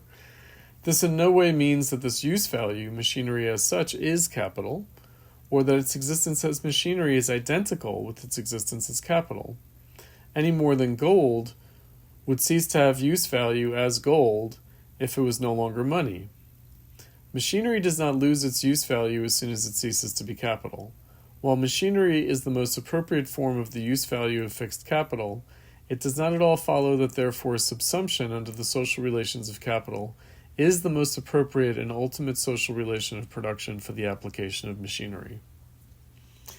To the degree that labor time, the mere quantity of labor, is posited by capital as the sole determinant element, to that degree does direct labor and its quantity disappear as the determinant principle of production, of the creation of use values, and is reduced both quantitatively to a smaller proportion and qualitatively as an, of course, indispensable but subordinate moment compared to the general scientific labor, technological application of natural sciences on the one side, and to the general productive force arising from social combination in total production on the other, a combination which appears as a natural fruit of social labor, although it is a historical product. Capital thus works towards its own dissolution as the form dominating production. Right, so machines, in Marx's view, have a possibility of utility that goes beyond their realization of value in the form of capital.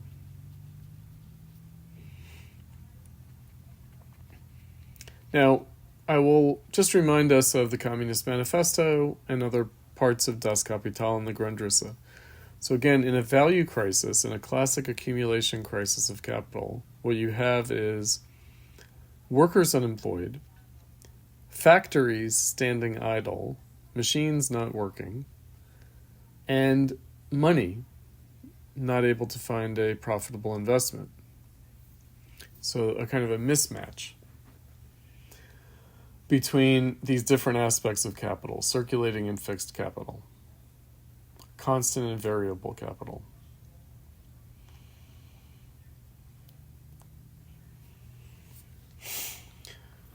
He says, while up to now fixed capital and circulating capital appeared merely as different passing aspects of capital, they have now hardened into two particular modes of its existence, and fixed capital appears separately alongside circulating capital. They are now two particular kinds of capital. Insofar as capital is examined in a particular branch of production, it appears as divided into these two portions, or splits into these two kinds of capital in certain proportions. The division within the production process, originally between means of labor and material of labor, and finally product of labor, now appears as circulating capital, the last two, and fixed capital, the first. So the means of labor, machines, the material of labor. So that would be labor power and raw materials. The split within capital as regards its merely physical aspect has now entered into its form itself and appears as differentiating it. From a viewpoint such as Lauderdale's, who would like to have capital as such separately from labor, create value and hence also surplus value or profit, fixed capital, namely that whose physical presence or use value is machinery, is the form which gives their superficial fallacy still the greatest semblance of validity. The answer to them, for example, in Labor Defended, is that the road builders may share profits with the road user, but the road itself cannot do so. Circulating capital, presupposing that it really passes through its different phases, brings about the decrease or increase, the brevity or length of circulation time, the easier or more troublesome completion of the different stages of circulation, a decrease of the surplus value which could be created in a given period of time without these interruptions, either because the number of reproductions grows smaller, or because the quantity of capital continuously engaged in the production process is reduced. In both cases, this is not a reduction of the initial value, but rather a reduction of the rate of growth. From the moment, however, when fixed capital has developed to a certain point, and this extent, as we indicated, is the measure of the development of large industry generally, hence fixed capital increases in proportion to the development of large industry's productive forces. It is itself the objectification of these productive forces as presupposed product. From this instant on, every interruption of the production process acts as a direct reproduction of capital itself of its initial value, direct reduction of capital itself of its initial value. So every time you stop a machine, you're decreasing its value relative to its initial value. The value of fixed capital is reproduced only insofar as it is used up in the production process, meaning does the machine function continuously up to its life expectancy as a machine before it breaks down. Through disuse, so when it stands idle in a commercial crisis, it loses its use value without its value passing on to the product. Hence, the greater the scale on which fixed capital develops, in the sense in which we regard it here, the more does the continuity of the production process or the constant flow of reproduction become an externally compelling condition for the mode of production founded on capital. In machinery, the appropriation of living labor by capital achieves a direct reality in this respect as well. It is firstly the analysis and application of mechanical and chemical laws. All right, I'm going to skip this section. I want to say something about this, about the movement and continuity. So what Marx is saying is that science and technology need not result in factory machines, need not result in this automaton in production that reproduces and replaces the actions of the worker. Like, that's not the necessary result of science and technology. It's only the result of science and technology in capitalism. In other words, only in capitalism is science and technology used to replace labor. And to replace labor in a particular way, not just to make labor easier, but to directly replace it. To make the machine realize the ideal of the worker reduced to a mechanical function. Right? But science and technology could be used in other ways. It doesn't have to take this form. This is important because we might think the problem with capitalism is that we're not using machines the right way. Meaning we're only using machines because the capitalists earn a profit off their utilization. What Marx is saying is that it's the machine itself, it's the form of production in the machine itself that is the nature of the problem, that is the manifestation of the problem. So, why we use machines at all, why we use them the way we do, is about the form of value of production in capitalism. After capitalism, we may not need or want these automatons. We might want automatons for certain things, and we might not want them as a function of labor in general. Meaning, we may not want automatons to replace any and all human activity, insofar as any and all human activity can be valued as labor. Again, the kind of bourgeois social relations. So, bourgeois social relations are holding back the machine, but they're not really holding back the machine. They're holding back science and technology and channeling it into the form of machines. Whereas it could find a different expression. That's really the point. All right, so it's not that you take out the profit motive, but you keep the machines, and then that is equivalent to overcoming capitalism and achieving socialism or communism. No. That would involve a qualitative change in the way we use technology.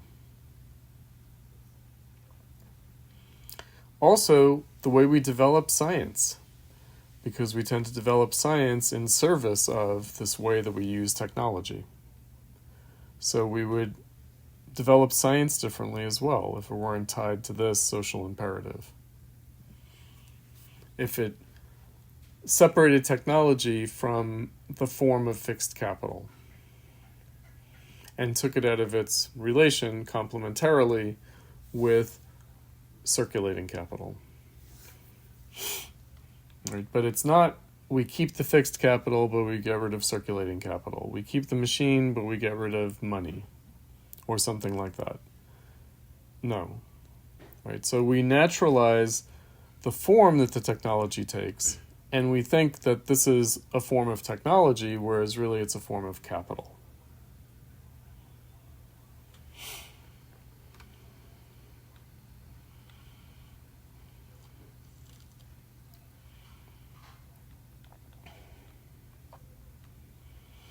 All right, so how does this take place? The exchange of living labor for objectified labor, the positing of social labor in the form of the contradiction of capital and wage labor, is the ultimate development of the value relation and of production resting on value. Its presupposition is, and remains, the mass of direct labor time, the quantity of labor employed, as the determinant factor in the production of wealth. But to the degree that large industry develops, the creation of real wealth comes to depend less on labor time and on the amount of labor employed than on the power of the agencies set in motion during labor time, whose powerful effectiveness is itself in turn out of all proportion to the direct labor time spent on their production. So again, the power of machines. And well beyond the labor that went into making the machines. But depends rather on the general state of science and on the progress of technology, or the application of the science to production. The development of this science, especially natural science and all others with the latter, is itself in turn related to the development of material production. Agriculture, for example, becomes merely the application of the science of material metabolism, its regulation for the greatest advantage of the entire body of society. Real wealth manifests itself rather, and large industry reveals this, in the monstrous disproportion between the labor time applied and its product, as well as in the qualitative imbalance between labor, reduced to a pure abstraction, and the power of the production process it superintends. Labor no longer appears so much to be included within the production process, rather the human being comes to relate more as watchman and regulator of the production process. What holds for machinery holds likewise for the combination of human activities and the development of human intercourse. No longer does the worker insert a modified natural thing as middle link between the object and himself.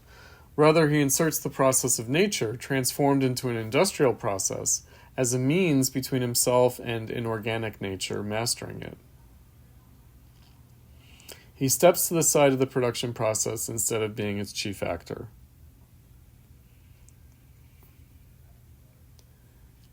In this transformation, it is neither the direct human labor he himself performs, nor the time during which he works, but rather the appropriation of his own general productive power, his understanding of nature, and his mastery over it by virtue of his presence as a social body. It is, in a word, the development of the social individual which appears as the great foundation stone of production and of wealth. The theft of alien labor time, on which the present wealth is based, appears a miserable foundation in face of this new one, created by large-scale industry itself. As soon as labor in the direct form has ceased to be the great wellspring of wealth, labor time ceases and must cease to be its measure, and hence exchange value must cease to be the measure of use value.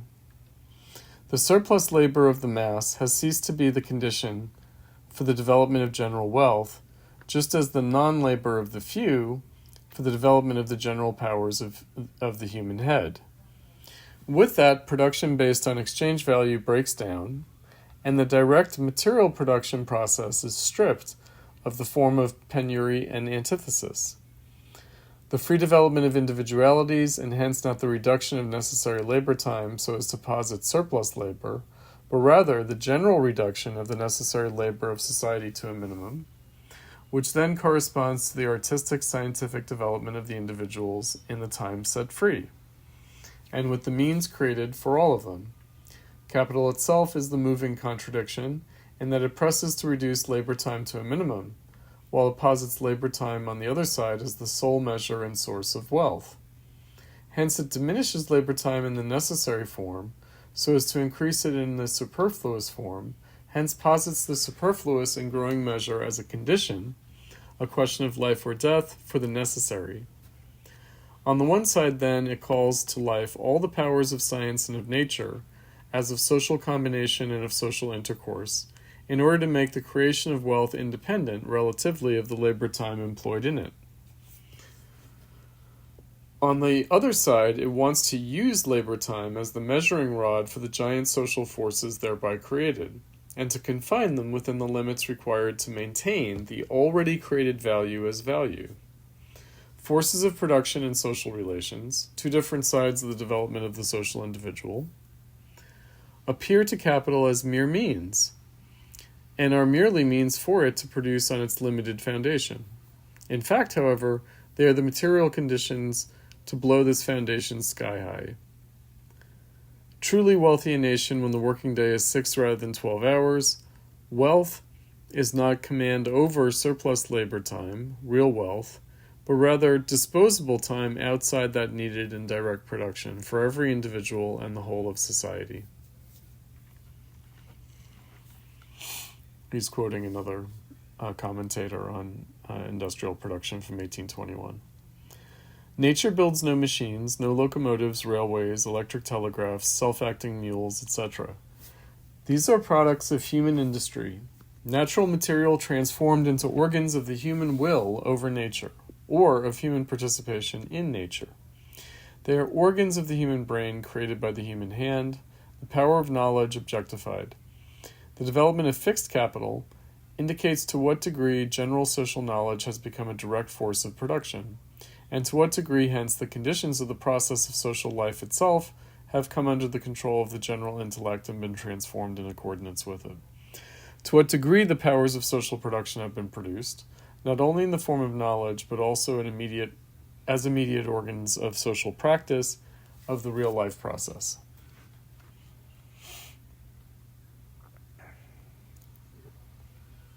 Let me jump ahead here.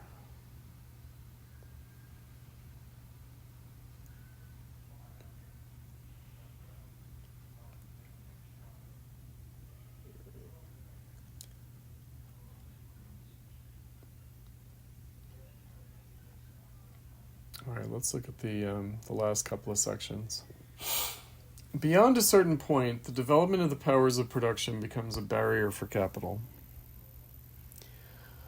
Hence, the capital relation a barrier for the development of the productive powers of labor. When it has reached this point, capital, i.e. wage labor, enters into the same relation towards the development of social wealth and of the forces of production as the guild system, serfdom, slavery, and is necessarily stripped off as a fetter. The last form of servitude assumed by human activity, that of wage labor on one side, capital on the other, is thereby cast off like a skin, and this casting off itself is the result of the mode of production corresponding to capital, the material and mental conditions of the negation of wage labor and of capital, themselves always the negation of earlier forms of unfree social production, are themselves results of its production process. The growing incompatibility between the productive development of society and its hitherto existing relations of production expresses itself in bitter contradictions, crises, and spasms. The violent destruction of capital not by relations external to it, but rather as a condition of its self-preservation, is the most striking form in which advice is given to it to be gone, and to give room to a higher state of social production.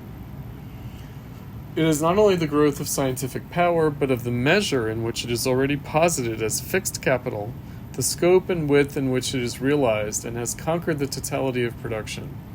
It is likewise the development of the population, etc., in short, of all moments of production. In that the productive power of labor, like the application of machinery, is related to the population, whose growth in and for itself, already the presupposition as well as the result of the growth of the use values to be reproduced and hence also to be consumed. Since this decline of profit signifies the same as the decrease of immediate labor relative to the size of the objectified labor which it reproduces and newly posits, capital will attempt every means of checking the smallness of the relation of living labor to the size of capital more generally. Hence also of the surplus value, if expressed as profit, relative to the presupposed capital, by reducing the allotment made to necessary labor, and by still more expanding the quantity of surplus labor with regard to the whole labor employed. Hence the highest development of productive power together with the greatest expansion of existing wealth will coincide with depreciation of capital, degradation of the laborer, and a most straitened exhaustion of his vital powers. These contradictions lead to explosions, cataclysms, crises, in which by momentaneous suspension of labor and annihilation of a great portion of capital, the latter is violently reduced to the point where it can go on. These contradictions, of course, lead to explosions, crises, in which momentary suspension of all labor and annihilation of a great part of capital violently lead it back to the point where it is enabled to go on, fully employing its productive powers without committing suicide. Yet these regularly recurring catastrophes lead to their repetition on a higher scale and finally to its violent overthrow.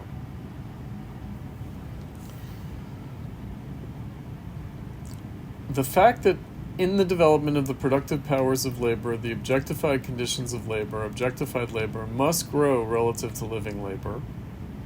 This is actually a tautological statement. For what else does growing productive power of labor mean than that less immediate labor is required to create a greater product, and that therefore social wealth expresses itself more and more in the conditions of labor created by labor itself? This fact appears from the standpoint of capital not in such a way that one of the moments of social activity, objective labor, becomes the ever more powerful body of the other moment of subjective living labor, but rather, and this is important for wage labor, that the objective conditions of labor assume an ever more colossal independence, represented by its very extent opposite living labor, and that social wealth confront labor in more powerful portions as an alien and dominant power. The emphasis comes to be placed not on the state of being objectified, but on the state of being alienated, dispossessed, and sold. On the condition that the monstrous objective power which social labor itself erected opposite itself as one of its moments belongs not to the worker, but to the personified conditions of production, i.e. to capital. To the extent that, from the standpoint of capital and wage labor, the creation of the objective body of activity happens in antithesis to the immediate labor capacity, that this process of objectification in fact appears as a process of dispossession from the standpoint of labor, or as appropriation of alien labor from the standpoint of capital, to that extent this twisting and inversion, not a merely supposed one existing merely in the imagination of the workers and the capitalists, but obviously this process of inversion is a merely historical necessity, a necessity for the development of the forces of production, solely from a specific historic point of departure or basis, but in no way an absolute necessity of production, rather a vanishing one, and the result and the inherent purpose of this process is to suspend this basis itself together with this form of the process. The bourgeois economists are so much cooped up within their notions belonging to a specific historic stage of social development that the necessity of the objectification of the powers of social labor appears to them as inseparable from the necessity of their alienation vis-a-vis living labor. But with the suspension of the immediate character of living labor as merely individual, or as general merely internally or merely externally, with the positing of the activity of individuals as immediately general or social activity, the objective moments of production are stripped of this form of alienation. They are thereby posited as property, as the organic social body within which the individuals reproduce themselves as individuals, but as social individuals. The conditions which allow them to exist in this way in the reproduction of their life, in their productive life's process, have been posited only by the historical economic process itself, both the objective and the subjective conditions, which are only the two distinct forms of the same conditions. The worker's propertylessness and the ownership of living labor by objectified labor, or the appropriation of alien labor by capital, both merely expressions of the same relation from opposite poles, are fundamental conditions of the bourgeois mode of production, in no way accidents irrelevant to it. These modes of distribution are the relations of production themselves, but as a subspecies of distribution. It is therefore highly absurd when John Stuart Mill says in the Principles of Political Economy that, quote, the laws and conditions of the production of wealth partake of the character of physical truths. It is not so with the distribution of wealth. That is a matter of human institutions solely. The quote-unquote laws and conditions, Marx says, of the production of wealth and the laws of the distribution of wealth are the same laws under different forms, and both change, undergo the same historic process, and are as such only moments of a historic process. It requires no great penetration to grasp that where, for example, free labor or wage labor arising out of the dissolution of bondage is the point of departure, there machines can only arise in antithesis to living labor as property alien to it and as power hostile to it. That is, that they must confront it as capital. But it is just as easy to perceive that machines will not cease to be agencies of social production when they become the property of the associated workers. In the first case, however, their distribution, that they do not belong to the worker, is just as much a condition of the mode of production founded on wage labor. In the second case, the changed distribution would start from a changed foundation of production, a new foundation first created by the process of history. Okay, so that's a rather circumlocucious and roundabout way, convoluted way of saying that, again, a reappropriation of the means of production on a different basis by the working class is what's required to overcome capitalism. And that new foundation first created by the process of history, that's a very kind of opaque passage. Again, this is from the Grundrisse, so these are undeveloped notes. Meaning this would be a historical act by the working class itself. Right, not simply the result of the past. Right. It would be made possible as a result of the past, but it would need to be actively reappropriated and transformed.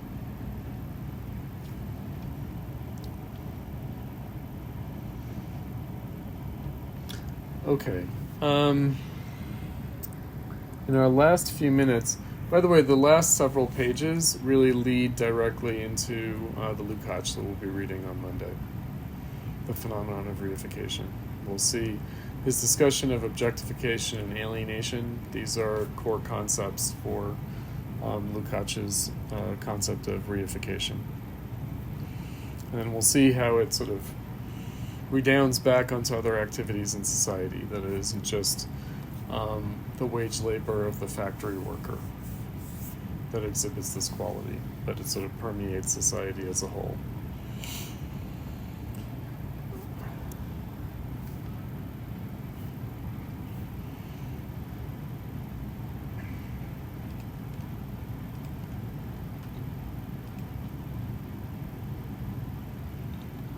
Okay.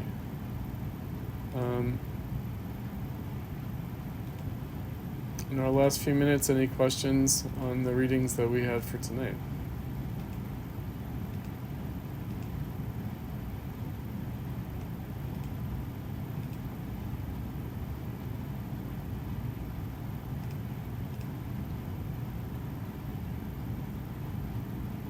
Okay, sorry if reading that extensively from the text might have exhausted you guys, but actually it requires a little bit of intonation. I think that the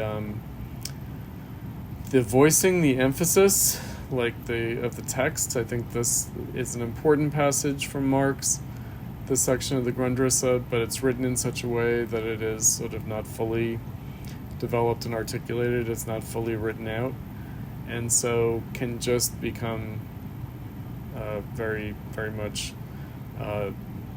incomprehensible or opaque, so it needs a certain kind of elocution to give it the proper emphasis so you get the point of what he's trying to get across.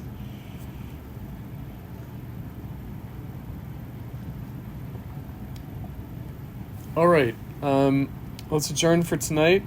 Have a good weekend, and I will see you guys on Monday. Thank you. Thank you. So much. Bye, guys.